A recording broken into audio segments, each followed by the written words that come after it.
జై శ్రీమన్నారాయణ. ఓం నమో వెంకటేశాయ.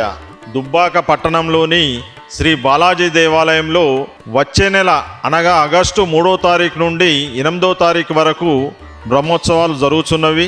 దీనిలో భాగంగా 3వ తారీఖు నాడు సాయంత్రము పుణ్యవచనము అంకురార్పణ జరిగి తెల్లవారి 4వ తారీఖున ఉదయము 5 గంటలకు ఈసారి కొత్తగా గుల్లా యాదవ సంఘం వారిచే దేవాలయము ద్వారం ఓపెనింగ్ జరుగుతున్నది.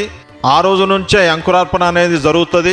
అదేవిధంగా మన స్వర్ణకారుల సంఘము ఒక రోజున, మళ్ళా వైశ్య సంఘము ఒక రోజున, పద్మశాలి సంఘం వారు ఒక రోజున, ఇలా అన్ని కుల సంఘాలు కూడా ఇట్టి బ్రహ్మోత్సవాల్లో తమ వంతు సహకారంగా ప్రతిరోజు వారు దేవునికి సమర్పించడానికి వారి శక్తి కొలది పండ్లు కానీ పూలు కానీ అనేక రకాలుగా వాళ్ళ సంఘాల తరపున అందరు సభ్యులు కూడా పాల్గొని దేవాలయానికి ఇచ్చేస్తున్నారు.